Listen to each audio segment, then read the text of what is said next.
The governors of both Georgia and South Carolina coming together in Savannah today to talk about how the environment impacts their respective economies. Tourism is, of course, a big moneymaker in both of our states. WSAV's Isley Herschel joining us now with a closer look. The meeting between Governors Kemp and Henry McMaster is a first for the Environmental Council of the States, or ECOS. The purpose of ECOS is to improve the capability of state environmental agencies to protect and improve human health and the environment of the country. I don't know that we've done anything quite like this. Georgia and South Carolina not only share borders, but also parts of their environment. That's why the governors of both states teamed up to discuss just how much the environment has an impact on the economy. You can't have one without the other, and that's been demonstrated. Governors Kemp and McMaster say the quality of life in Georgia and South Carolina is enhanced when state and local parks are well cared for. They say it also spurs economic growth. We have great state parks, a lot of the natural resources that we're protecting and preserving in the state. They're open to the public for recreational use, so it's a big part of our economy too. They want to get out in the woods. They want to get on the border. They want to go fishing. Representatives for environmental services of both states say protecting the environment boosts their bottom line. A healthy and prosperous economy and a healthy, prosperous environment go hand in hand. State representatives want to do the same thing, work together to strengthen the environment and the economy. We work very hard with our leaders, our different state agencies, to make sure we bring in good economic development that protects the environment and brings good jobs for our children and grandchildren. Everybody wants to be here, and so that just highlights the importance of being very careful on how we work together, not only across state lines, but among counties, cities, everything. The governors say the partnership they have helped them to be leaders for the country in relation to environment and the economy.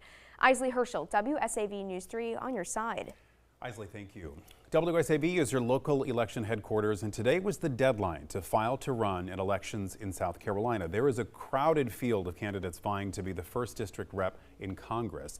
The latest to put his hat in the ring, former Governor and Congressman Mark Sanford. He filed today. Sanford previously held the 1st District seat from 95 to 2001, then served 2 terms as governor from 03 to 2011, then returned to the House from 2013 to 2019.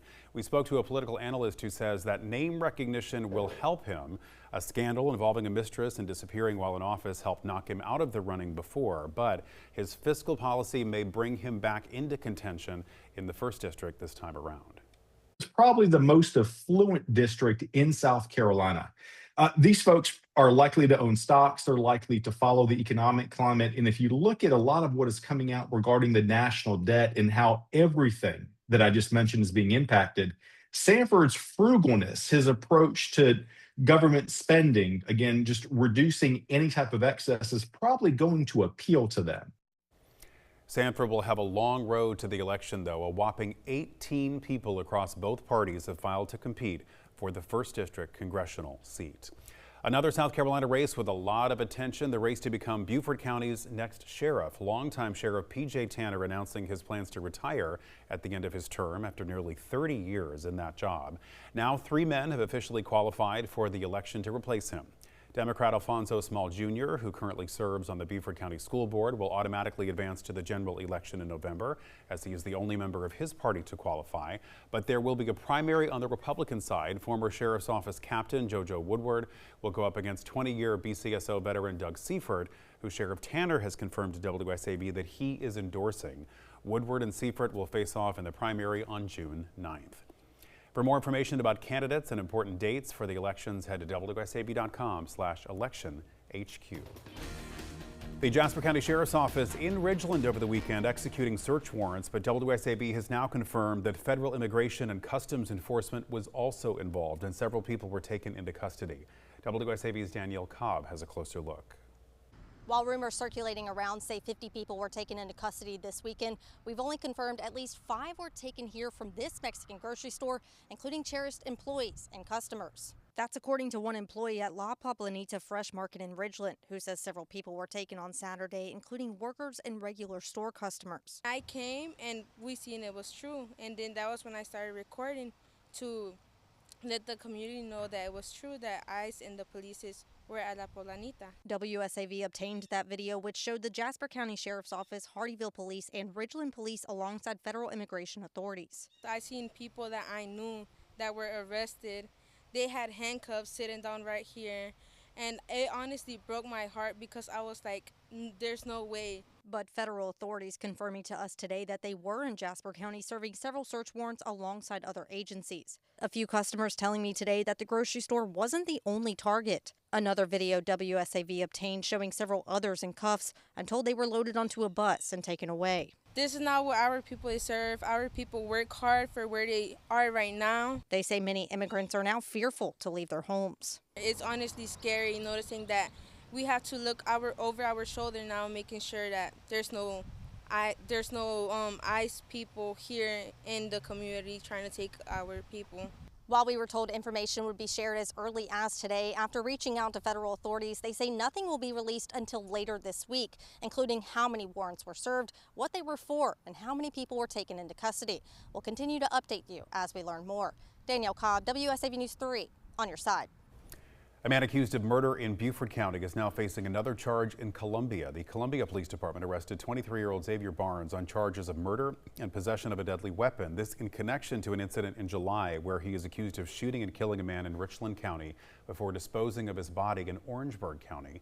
The motive for the shooting is still under investigation.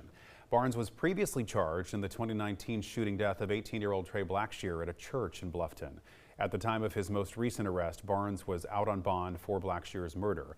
Columbia police say they are in contact with the 14th Circuit Solicitor's Office to force him back into custody until trial. A teacher assistant in Colleton County has been arrested after allegedly assaulting a student with special needs.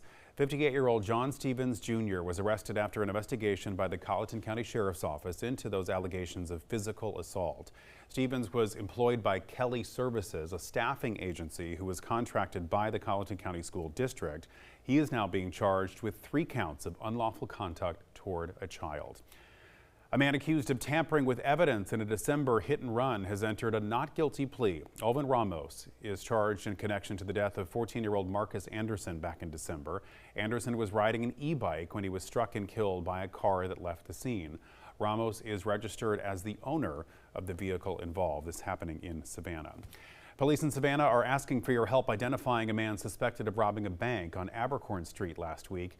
Take a look at this picture. SPD says they are searching for this man in connection to that robbery at the Wells Fargo Bank in the 14,000 block of Abercorn Street on Friday afternoon. He is described as a white man between 5'6" and 5'9", with an athletic build and a beard. Officials say he fled the scene on foot. The investigation is ongoing, and anyone with information is asked to call Crime Stoppers at 912-234-2020. Continuing coverage now. For weeks, federal employees have been working without pay during the partial government shutdown, and today officials say some are finally seeing relief in their bank accounts. WSAV's Jillian Coles joining us live from the Savannah Hilton Head International Airport. And Jillian, what are you seeing there, and what are officials saying about these payments?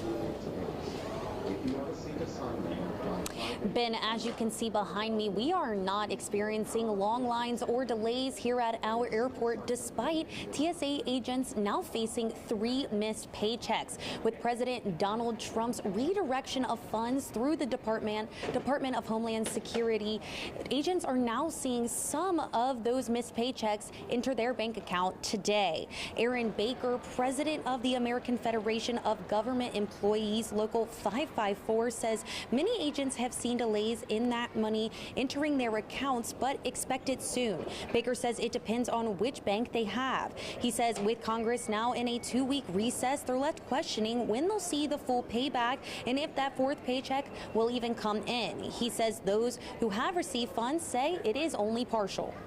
4 weeks is what's been paid out. That 1 week where the government actually went into a shutdown, those funds have not been deposited yet. So we haven't been completely made whole, but there is some funds that have come in.